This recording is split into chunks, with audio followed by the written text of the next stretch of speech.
Good afternoon, everyone, and welcome to the live Q&A with me, Professor Michael Scott. It is the 22nd of November. It's certainly getting cold out there and very, very dark indeed as well. So hopefully you have a chance to be all wrapped up and with a hot cup of tea or something stronger perhaps in your hands while we kind of delve into the ancient world for this our weekly half-hour live Q&A. And once again, you've put forward some absolutely fantastic questions, which I'm really looking forward to having a chance to answer. So we start off with Ben McCulloch, who has been asking about this. Who decided what the seven wonders of the world were? And if you had to pick something to add to the list, what would it be? Great question, Ben. Thank you very much indeed. Hello, everyone. How are you doing? Great to see you. Thank you so much for joining in. Ben McCulloch, what were the seven wonders? Who decided what were the seven wonders of the ancient world? And it's actually, as you might imagine, Ben, quite a complicated question because no one is utterly sure. There are references to lists being created of wonders, seven wonders, going all the way back to Herodotus, the 5th century Greek historian, to people like Callimachus of Cyrene, who was one of the chief scholars at the Library of Alexandria. Hello everyone from Italy, or from Germany. Oh, I bet it's cold, even colder there. How is the weather with you guys in Siena, Italy? Yes, so rumours of these lists being created from the 5th century BC onwards. And then this list, this seven wonders, was a text. It was an ancient text sort of on the seven wonders, but some people attribute it to Philo of Byzantium, who was around about in the 3rd century BC. Some people could say it's to do with Antipater of Sidon, who's kind of more in the 2nd century BCE.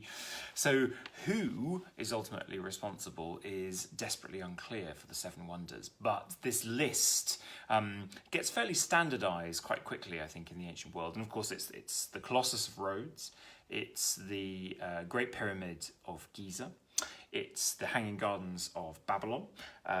It's, what else have we got here? The Mausoleum of Halicarnassus, I'm forgetting the list now. The Statue of Zeus at Olympia, the Temple of Artemis at Ephesus, and the Lighthouse at Alexandria. So those are the seven, of which, of course, the only surviving one from that list today is the Great Pyramids at Giza. Great Pyramid at Giza, which we were fortunate enough to get into when we were filming for Ancient Invisible Cities, Cairo. Hello, everyone. Hello, hello, hello. We're talking about the seven wonders of the world. Where does this list come from? And it comes from a disputed set of sources, but it's around and being talked about, I would say, by the 3rd, 2nd century BCE. And that list kind of then becomes fairly standardized, and people talk about it and reflect on it, and they vote on it. So, you know, who are your what's your favorite out of the seven wonders of the ancient world? For me, kind of, well, I mean, obviously getting into the surviving one, to the Great Pyramid at Giza, was absolutely incredible, but I would love to have seen the Hanging Gardens of Babylon. That would have been the one that I would love to have seen. And the other part of Ben's question is, if you had to pick something to add to the list, what would it be? Well, lots of people have indeed gone on to make their own list. There was for a while, people started doing the lists of the Middle Ages, the seven wonders of the Middle Ages, not talking about things that were created necessarily in the Middle Ages, but taking that broader global remit, because of course the seven wonders of the world created in the 3rd, 2nd centuries BCE by these Greek writers in and around the Mediterranean is a Mediterranean and a little bit kind of into Asia Minor focused list, whereas the later list, the Middle Ages, tried to take a much wider global view and thought about the things that were present in the world by the time of the Middle Ages and what would they want to include. So that then included Stonehenge for the first time as one of the seven wonders of the Middle Ages, as it were. And it's been redone and redone. There's the seven wonders of the natural world, the seven greatest cities. Different societies have created their own special lists. And then most recently in 2001, there was a new Seven Wonders campaign to decide by popular vote what were going to be the seven wonders of the world. So tell me, what would your kind of seven wonders be if you had to create them for yourselves? Oh, hello from a foggy Vinderlander. Fantastic. God, it must be cold out there by Hadrian's Wall right now. Hope you're having an absolutely fantastic time on the visit and your time there.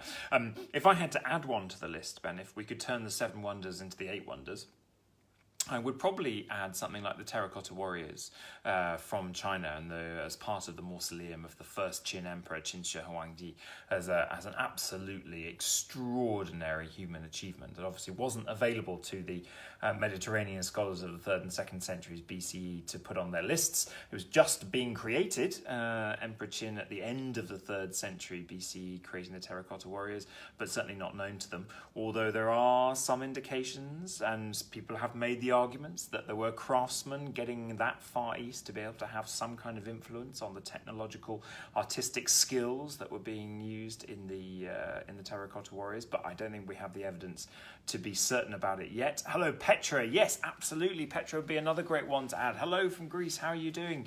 The Seven Wonders card game? No, I haven't heard about the Seven Wonders card game.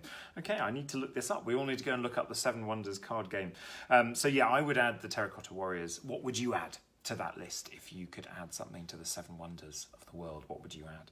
So Ben, thank you very much indeed for that question. The Seven Wonders becomes, I think, as much a reflection on us and our current world view. How big is the world? How much do we want to take into account? What's our particular focus? What's our particular interest? As it does any kind of definitive list of the great achievements of humanity. Hello, Latifa, you're dipping in and out again. Hopefully you're not driving or doing anything silly like that while listening. Please, please, please don't do anything like that. Hello from Athens. Is it warm? Is it warm with you guys, or has it gone cold there with you as well? Here we're getting very, very cold and very, very dark. Winter is definitely coming, as somebody once said. Moving on to our next question, Alexander Maeve, I would very much appreciate if you could give us some insights on Amphipolis. There's been no further info since it's been discovered. So this is referring to the great discovery that was all over the newspapers in 2014-15 of a new tomb in Amphipolis in northern Greece. That was part of a much bigger tumulus that had been under investigation really since about the 70s. But this was a huge new tomb that had been discovered. And to begin with, there were claims that this might be the resting place of Alexander the Great, etc. Those have very quickly fallen by the wayside. But you're absolutely right, Alexander, that there has been a sort of slackening of kind of pace of developments or media interest. Now, partly this is inevitably because media want answers straight away. Archaeology takes time. And when bones were discovered and it was announced that it was going to take several months to analyse the bones, the media's sort of frenzy dies away pretty quick as they move on to the next story. It's this problematic mismatch between the time it takes archaeologically to gather the information, the evidence, and to analyse it and come to a reasoned, logical conclusion on the basis of the evidence, and the desire to have the quick answer. And so I suspect we'll see Amphipolis come back in the news. What's been recently announced by Lydia Koniadou, who is the new Greek Minister of Culture, is that the funding is now in place to turn this new massive tomb, the so-called Costa tomb at Amphipolis, into a publicly accessible, visitable archaeological site. That hopefully will be open by about 2020. So alongside a lot of the analysis that's going on right now of the skeletons that were found inside, both of women and of men, the inscriptions that have been talked about, including one that's claimed to relate to Hephaestus and Hephaestion, and to close comrades potentially of Alexander the Great.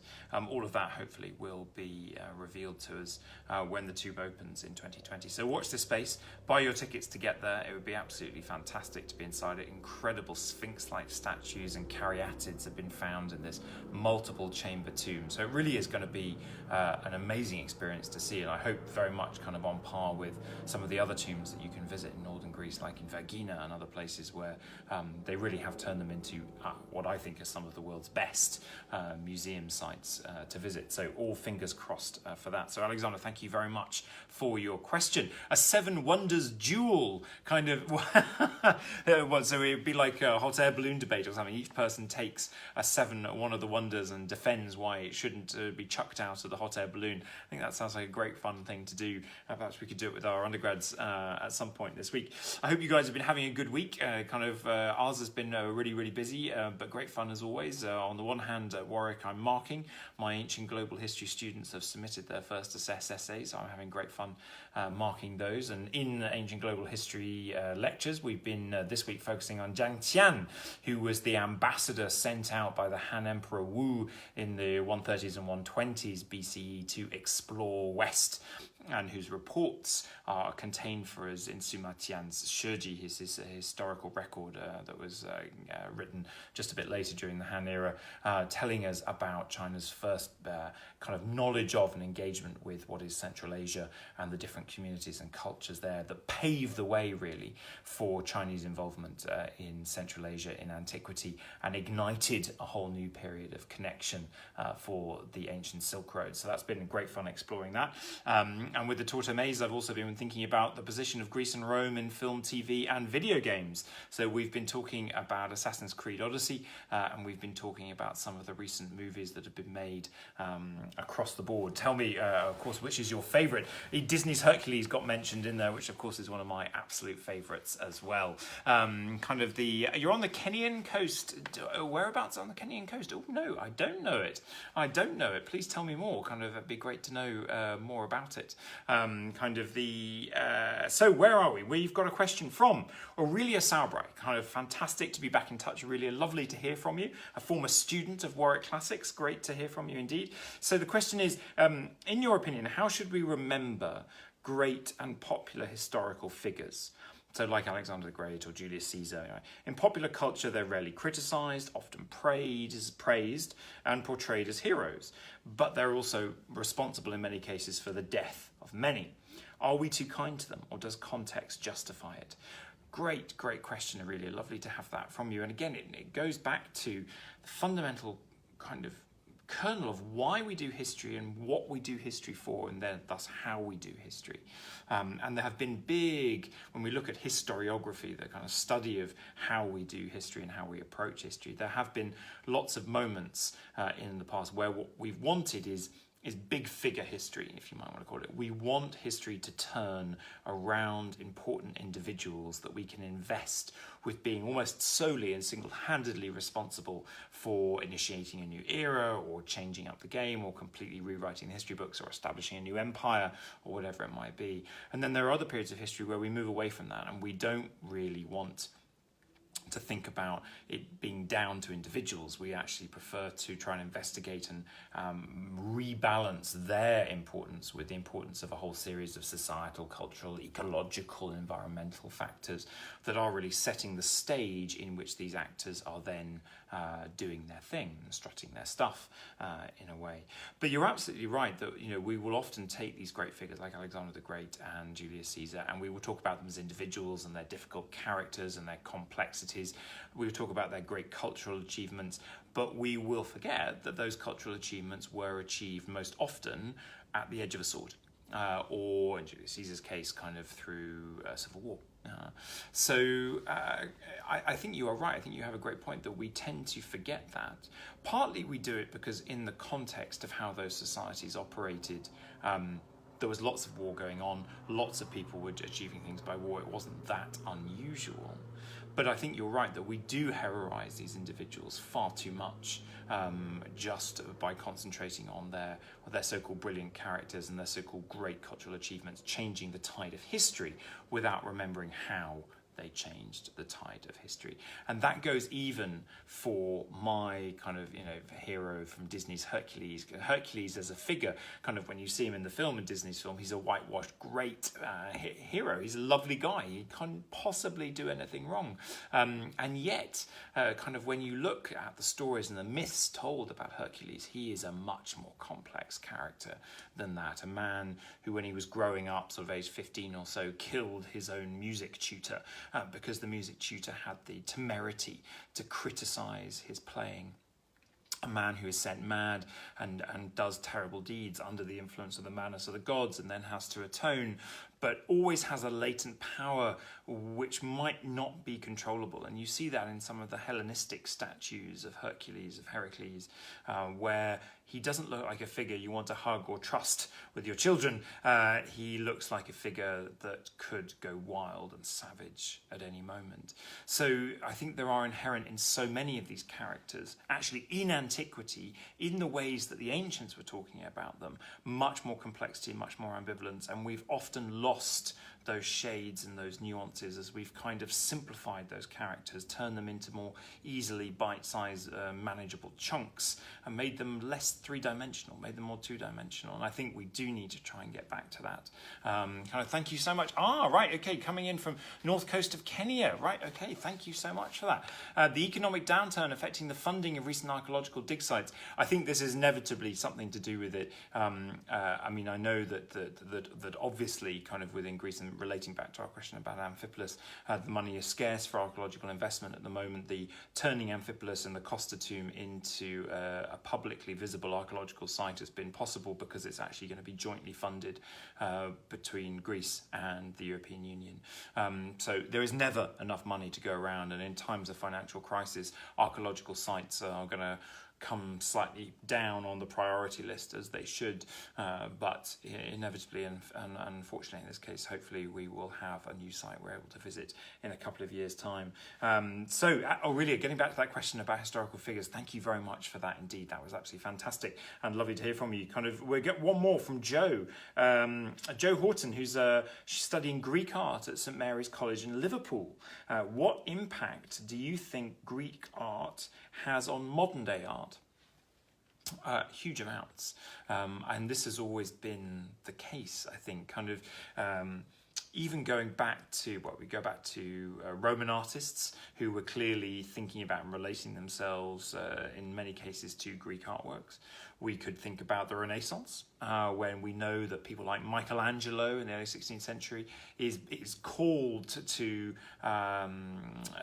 authenticate an ancient statue when it's being dug out of the ground in Rome, and of course the Renaissance itself is looking to and trying to be re-inspired, that rebirth of and linking itself back to classical values, all the way through to actually very, very ancient art influencing much more modern art. So if you look at Cycladic figurines, for instance, I don't know if you guys have seen these, but they're one of my favourite kind of periods of ancient art. Cycladic figurines, which have an incredibly simple, simplistic, naturalised sort of essential quality to them. But what is the essential quality of a human figure?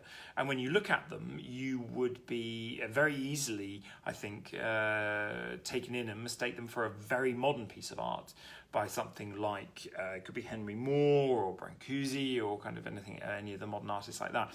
And it's almost as if we've come full circle from this very, very early piece of Greek art, of Cycladic figurine art, back to the desires of modern art to be able to kind of offer us the elemental in human nature.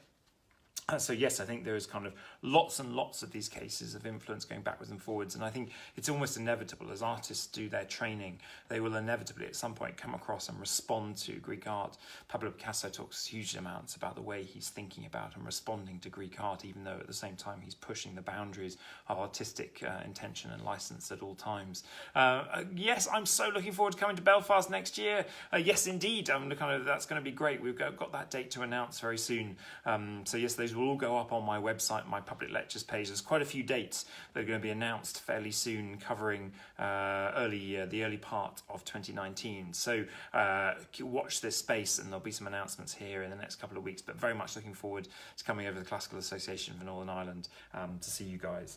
We've got time. We'll take a break quickly to do some in the news, classics in the news, and what's on. So we've had the unearthing of an entire new city. The city of Tenea, did you see this? We'll put some links up on the Facebook page. Yeah, so this city that we've known about through myth and stories, sitting in the Peloponnese in Greece, has now been found, the entire city exposed, and is now going to be subject to a fantastic archaeological investigation over the next couple of years, decades perhaps. They've already found great quantities of coins from certain periods, as well as showing that it has longevity, huge longevity as a site, and hopefully with all the latest archaeological techniques they can now bring to this location, we should be getting some stunning insights into what life was like in this place in different periods. So that's been great. What else is going on? The Winkelmann exhibition at the Vatican in Rome, absolutely just opened on the 9th of November. So Winkelmann, we were talking about the influence of Greek art on modern art and other periods. Winkelmann is the man who writes, if you like, the first coherent history of Greek art. Interestingly enough, he does it while sitting in Italy. He never actually went to Greece himself to do it, but he's the one who conceptualizes the narrative, and particularly that narrative of Greek art as wanting to progress towards an ever more naturalistic representation of the human body that peaks in the classical period. Now, there's some kind of problems with that as a definition of what Greek art does, obviously, because for many, many years afterwards, everything that came after the peak of the classical period, so-called Hellenistic art, was sort of downplayed and downtrodden as sort of the dwindle after the peak, whereas we now think that Hellenistic art is really doing something quite fantastic and extraordinary in its own right. But Winkelmann, an incredibly influential and important figure in the story of Greek art, definitely worth getting to that exhibition, not least because lots of the statues that he talks about are in the Vatican museums. Tonight, the Lytham St Anne's Classical Association has Peter Stewart coming to talk about the art of Gandhara, kind of in Central Asia, kind of where the mixing and melting pot of cultures created art, which has influences from all over the ancient world, both from east and west. So if you're in the area of Lytham St Anne's tonight, make sure you get to that. Our Warwick Classics Network has just announced as well that we're going to be launching a whole new series of Ask an Academic videos. So different academics in the Warwick Classics department are all going to be speaking to different topics on the GCSE and A-level classical civilization and ancient history syllabus over the next couple of months. So we're starting with Professor Zara Newby and Professor James Davidson. So look out on our Warwick Classics Network website, which is www.warwick.ac.uk/WCN, the Warwick Classics Network, and they'll be posted there, and there's already a host of resources that you can use there for the teaching of classical civilization and ancient history in schools as well there, so do have a look at that. The Harris Academy, Chafford 100, 30th of November, I've got a great event happening, Rewriting the Women of Greek Myth, and this is going to be with Lindsay Powell and Emily Hauser as well, so this is going to be a fantastic event to get to if you can, and again the links are going to be on the Facebook page.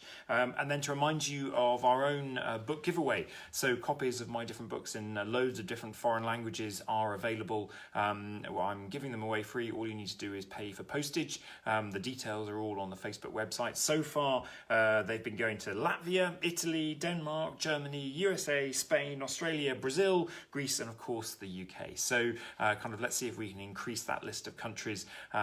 Do have a look at the books that are still available. There are a limited collection. They're still available in multiple languages, and hopefully we can get those out to you in time for Christmas. And of course, thinking of Christmas, don't forget the Professor Michael Scott 2019 calendar, which is available on Amazon, and as a great little Christmas gift. And we can sign and dedicate both the calendars and of course the books as well before we send them out. So do let me know if there's anything that you'd like put on those.